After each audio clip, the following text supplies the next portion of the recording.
Assalamualaikum.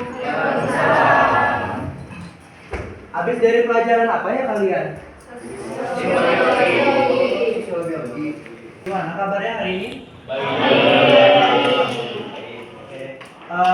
Sebelum itu, sebelum mulai pembelajaran, alangkah baiknya kita lebih dahulu berdoa. Boleh untuk dari KM? Siap. Sebelum kita mulai pelajaran pada hari ini, alangkah baiknya kita berdoa terlebih dahulu. Berdoa dimulai.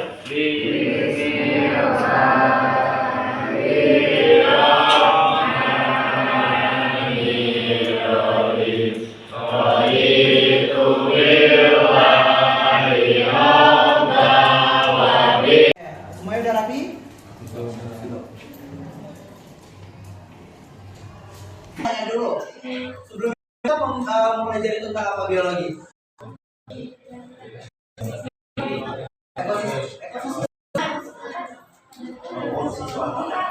Ya, yang polusi suara, pencemaran.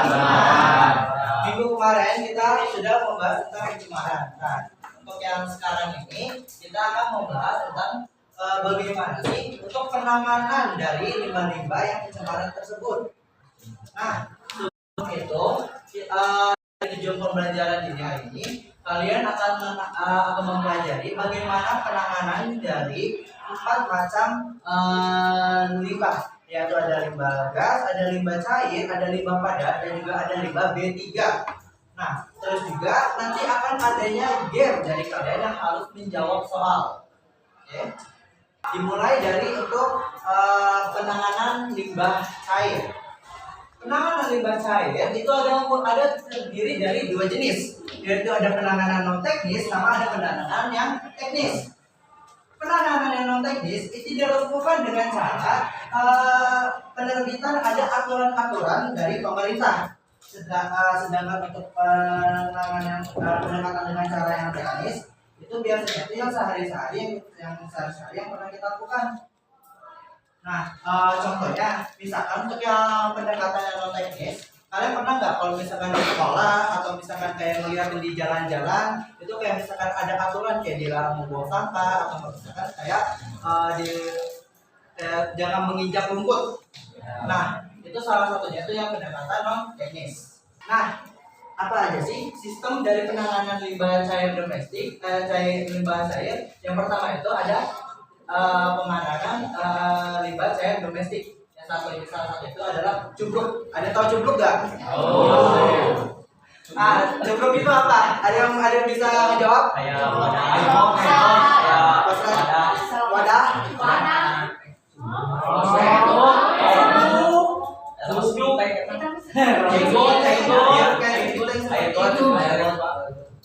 Air got dari yang warna hitam atau yang lepas. Iya. Nah, cubruk itu istilahnya toilet, tapi yang konsumsi yang versi sederhananya lah, yang konsumsi kayak pada saat zaman dahulu. Sebelum itu, Bapak mau nanya, kenapa untuk yang tapi konvensional harus dilengkapi dengan pipa ventilasi atau lubang kontrol? Ya. Apa? Salah. Dia itu kan mengeluarkan gas metana. Jadi masukkan gas metana kan. Alasan kenapa dia adanya ventilasi atau lubang kontrol, biar nanti bagian si tabung ininya itu gasnya itu tidak menumpuk. Kalian tahu nggak kan kalau misalkan gas metana itu sedikit aja kalau misalkan dia adanya kayak percikan api atau misalkan percikan dari itu bisa meledak. Nah, makanya diberikan ventilasi udara atau lubang kontrolnya biar nanti gas metana itu tidak menumpuk. Apa perbedaannya dari tangki sepitan biofilter sama tangki sepitan konvensional?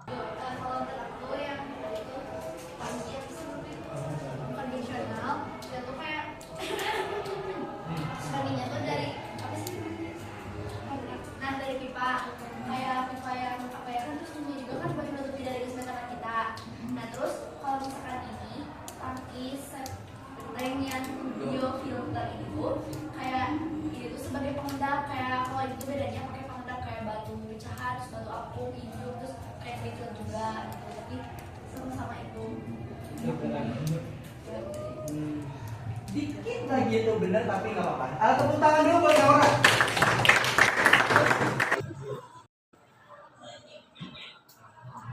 Terus 5. Nah, ucapkan Naura itu benar.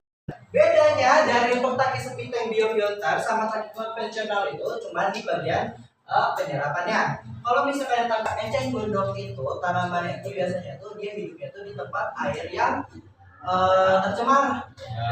Biasanya kalau misalkan terus juga eceng gondoknya itu bisa aja itu ditanam ya, karena eceng gondok juga bisa dimakan. Kalian tahu nggak? Iya. Eceng gondok bisa dimakan. Cara untuk mengolahnya eceng gondok bisa dimakan itu biasanya itu direbus dengan garam selama 1 sampai 2 jam untuk mengeluarkan si toksik limbah misalkan limbah yang diserap sama eceng gondok tersebut. Itu cara kalau misalkan mau mengolah eceng gondok. Sama juga eceng gondok itu juga bisa dijadikan sebagai produksi kerajinan tangan. Tahu misalkan kayak misalkan tas rajut atau misalkan pas yang dari rajut-rajutan gitu. Nah, caranya itu biasanya itu eceng gondok itu dikeringkan terlebih dahulu. Soalnya nanti itu bisa dibuat jadi kayak misalkan dalam tas atau kalau misalkan jadi kayak pas bunga. Penanganan limbah padat. Penanganan limbah padat itu biasanya itu seringnya juga itu sebagai kayak sampah. Kalian tahu nggak kasus yang di Tangerang? Oh iya tahu. Apa? Yang di Tangerang penumpukan sampah. Yang ditutupin pakai terpal kan, yang disemprot pakai parfum, tahu nggak? Tahu konsep dari ini nggak? Ada yang kayak reuse, recycle, sama itu. Nah, sebenarnya itu masih ada 6 jenis lagi. Kita bahas satu-satu. Pertama dari reuse. Reuse itu maksudnya itu kayak menggunakan kembali. Contohnya itu menggunakan botol sirup kaca sebagai wadah air minum di kulkas. Ada yang namanya repair. Repair itu maksudnya itu memperbaiki. Memperbaikinya itu seperti kayak contohnya di sini, kayak misalkan sepatu yang soalnya lepas, bukan dibuang, tapi malah diperbaikin. Kayak soalnya itu diganti sama yang baru. Kemudian di sini ada reduce. Reduce itu maksudnya itu kayak mengurangi pemakaian yang cukup Misalkan contohnya aja nih. Contohnya kalian tahu nggak sih kemasan sampo yang sasetannya 1000-an? Nah, mending pakai kemasan yang itu atau langsung beli botolan yang langsung? Beli yang botolan langsung kan, daripada kalau misalkan beli yang 1000-an itu malah nambahin sampah plastik. Nah, cara penanganan limbahnya yang padat itu ada beberapa. Yang pertama ada dari penimbunan tanah atau yang disebut sebagai landfill. Yang kedua ada yang penimbunan tanah padat dengan tanah secara berlapis-lapis. Kemudian ada yang namanya tuh incarnation atau yang disebut sebagai pembakaran. Yang keempat ada yang namanya penghancuran atau yang disebut sebagai pulverization. Sebelum lanjut, Bapak lihat kayaknya udah pada ngantuk nih. Berdiri dulu, kita ice breaking dulu. Ayo, berdiri, pada ngantuk nih. Berdiri. Kalau misalkan ini, Bapak kalau misalkan angkat tangan kanan, angkatnya tangan kiri. Kalau misalkan Bapak ngomong angkat kaki kiri, angkatnya kaki kanan. Jadi kebalikannya. Siap ya?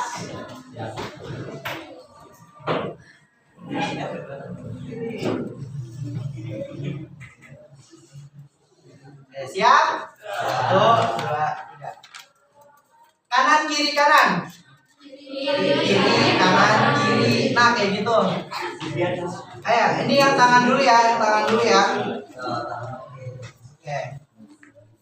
Kiri kanan. Kanan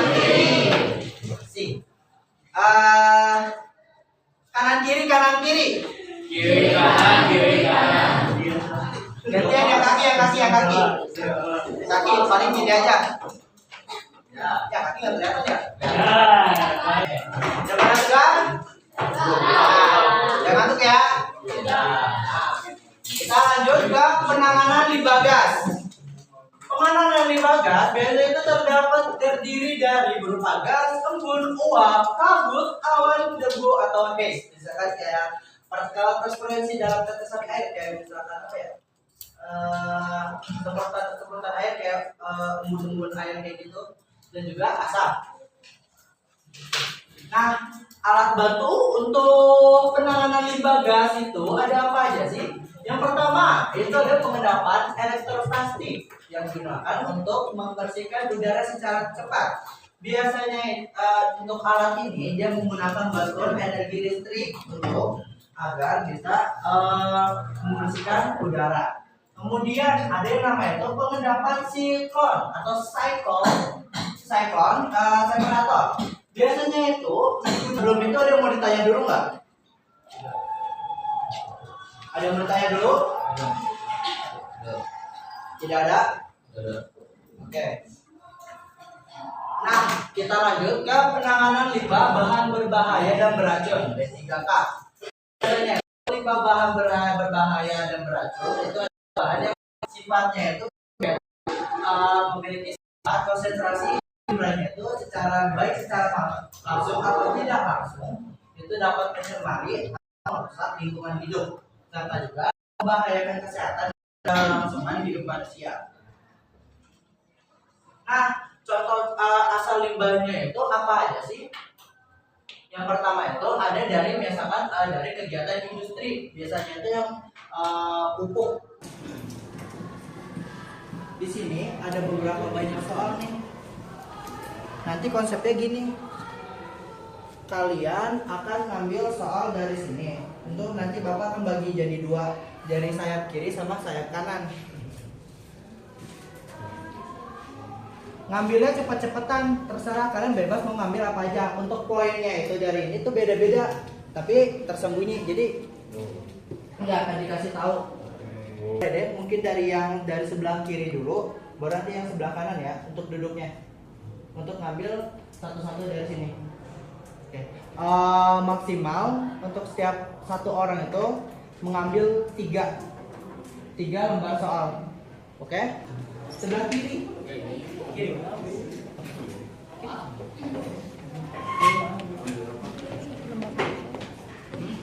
Belum. Nah, dari sini, di belakang dulu. Ada waktunya cuma 30 detik untuk ngambil.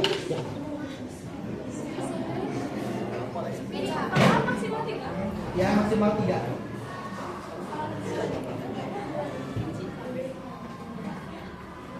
Oke, timer. Ya, cepet-cepetan ya. Bapak mau nanya, Ya. minimal apa berapa? Minimal ngambil 3. Kan maksimal tadi. Maksimal ngambil 3. Malah minimalnya nggak boleh. Maksimal ngambil 3. Mulai ya. 1, 2, 3. Cobeknya pelan-pelan. Tuh. Nanti bisa tanya ke bapak. 15 detik. 3 2 1 4 5 6 3, 2, 1. Dah, habis. sebelum kedua kali nanti. Nah, boleh untuk yang dari yang kanan, boleh maju ke depan. Belum, mundur dulu. Udah ya, siap, 1, 2, 3. Hati-hati semua. Sampai aku. Bisa dicampur.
Apakah semua sudah selesai mengerjakan?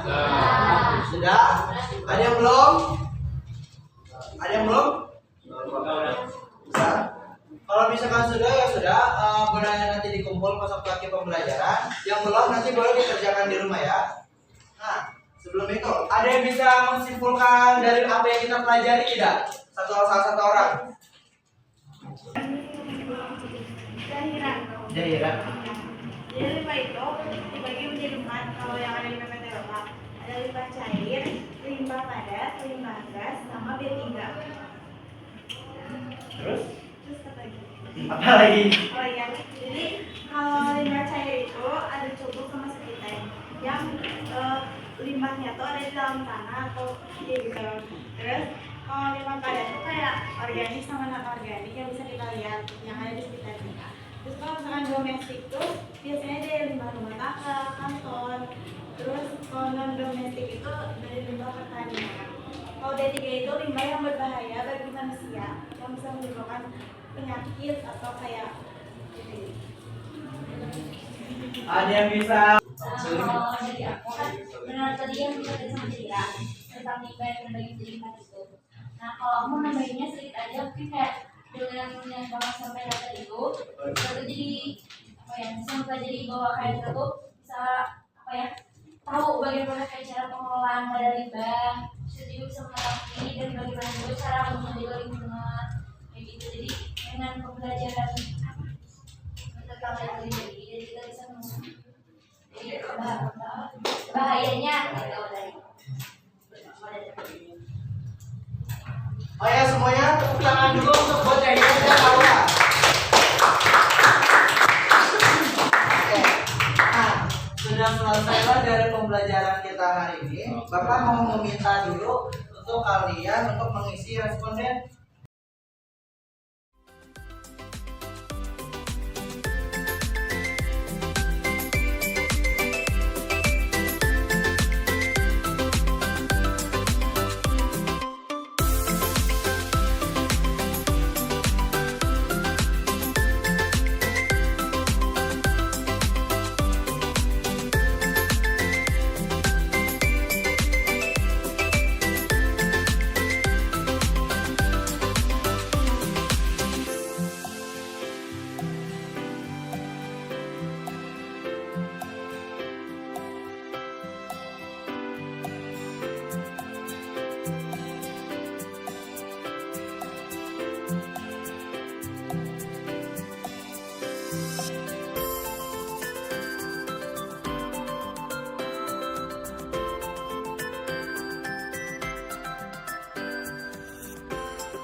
Anak-anak boleh untuk bagian refleksi akhir pembelajaran untuk dikerjakan di rumah saja karena tinggal 1 menit lagi nih. Nah kalau gitu Bapak tutup pembelajaran untuk hari ini. Boleh dari KM untuk menutup pembelajaran dengan doa. Baik, setelah kita menyelesaikan pelajaran hari ini, alhamdulillah kita berdoa. Berdoa dimulai. Subhanallahumma wa bihamdika asyhadu an la ilaha illa anta astaghfiruka wa atubu ilaik. Sekian dari pembelajaran hari ini. Wassalamualaikum warahmatullahi wabarakatuh.